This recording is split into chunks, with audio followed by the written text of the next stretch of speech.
Hey, what's up? This is Carlo here with 4GQ TV at the Sunscreen Film Festival in St. Petersburg, Florida, and I'm here with Steve Stein. Hey Steve. Nice to meet you, Yeah, by the way. likewise. Thank you. So you have a film showing here. Uh huh. Can you tell us a little about it? Yeah. So my film is called Deep Awakening. It's an AI thriller. It's a story about where a moment in time where people on video calls all across the country have their calls interrupted when a hacktivist group breaks into a popular video chat application and uploads a message that people are never going to be able to forget. Yeah, that sounds like a really cool film. And AI is really hot right now as a topic as well. A Absolutely. lot of fears around it, a lot of uses around it. Companies still trying to figure it out. Now, is your film a full feature length? Is it a short? It is a short, but it's a proof of concept. So we're hoping to be able to turn it into a feature here pretty soon. Nice. Yeah. I mean, that's something I would definitely watch because AI is a hot topic with our audience and with their channel and people in the industry that we interview. Yeah. So, what gave you this idea? When did you come up with it, and what was the whole process to get your film made? Yeah. So really, it started with, like everybody else, my feed on all my platforms has just been inundated with constant information about different AI tools, where it's going, then all the questions about how's this going to be used, how's it going to impact, and everyone's just getting really excited about how all the things we'll be able to do with it. But I've noticed there hasn't been enough conversation about how AI is also going to lead to some really very convincing, sophisticated scams that we're really going to need to be on the lookout for a lot sooner than we ever realized. So I wanted to tell a story about that, and I'm originally from Chicago, and I live here in Odessa, Florida, and I spend a lot of my time talking to my friends on video chat who are up in Chicago still. And I realized when you spend a couple of hours at a time with people you really know and you really trust, what are you doing in that time frame? You're displaying how you think, how you process information, the way you respond to something, the way you might slow down when you want to make a point.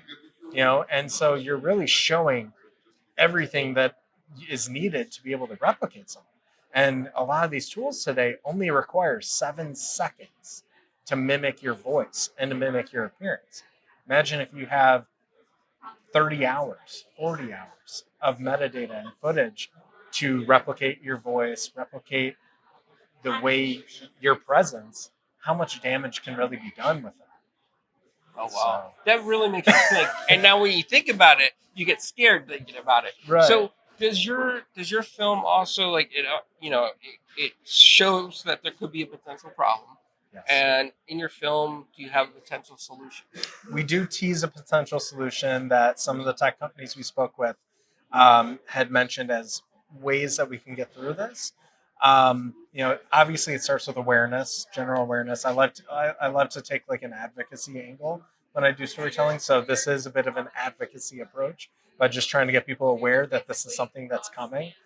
But at the same time, we do need to consider other opportunities, other ways to approach it, such as decentralization of the internet, getting everything stick to a blockchain where you have an extra verification to make sure that what you are looking at is real, and you have that little contract that can help identify if something came from an original source.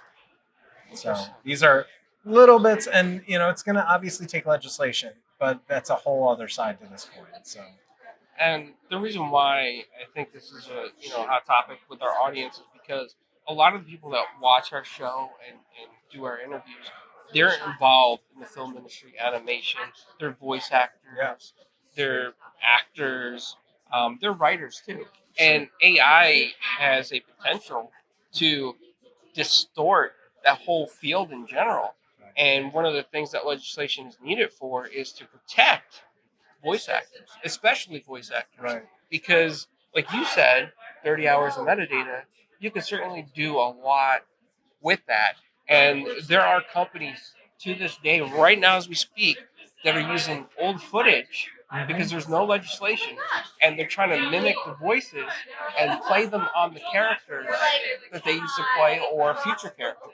Right. So, and that's not even like a threatening use. Right. what you're saying, but that is a use that could definitely affect Right. humanity. How long is it before somebody uploads a video of Chris Farley, of Robin Williams, of treasures from our past and put them in a movie today? Because it's going to be that much more accessible. And so there's going to have to be some sort of way to dictate how and when profit can happen. So that way you at least remove an incentive, you know? Um, at the end of the day, though, there are going to be servers, there are going to be cloud space where people are going to try to continue to upload things that are that they shouldn't. So how do we get around that? How do we protect against that? Even if the mainstream says we're not going to allow it in our platforms, what's going to stop someone from a Reddit channel or a Discord server uploading a bunch of content?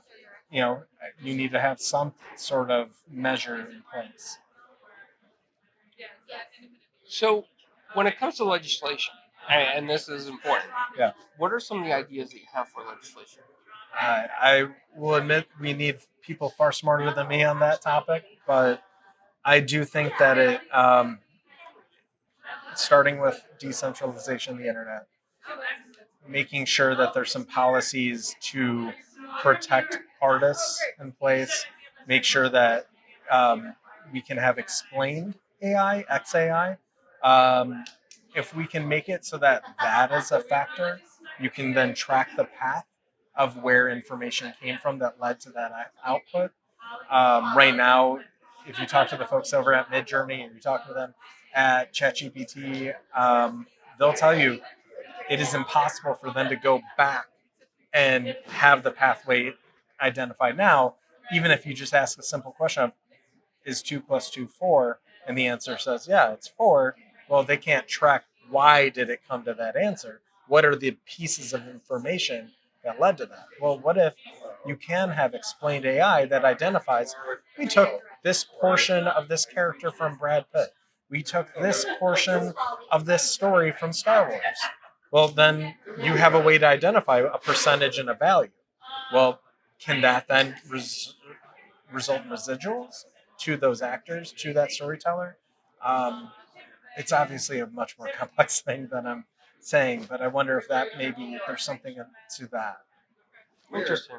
Certainly a good film, a good topic, Thank you. and I'm looking forward to it. Yeah, I'll also actually be participating on Saturday, 10 a.m. There's a Future of AI and Film panel. I'll be participating in as well, so you guys should come check that out. Oh yeah, absolutely. I'll definitely be there. Awesome. Well, thank you so much, Steve, Thank you. for hanging out with us. Of course. And have a great time at the festival. Have some fun, man. I will. Thank you for having me, and look forward to seeing you soon. Absolutely. All right. Thank you.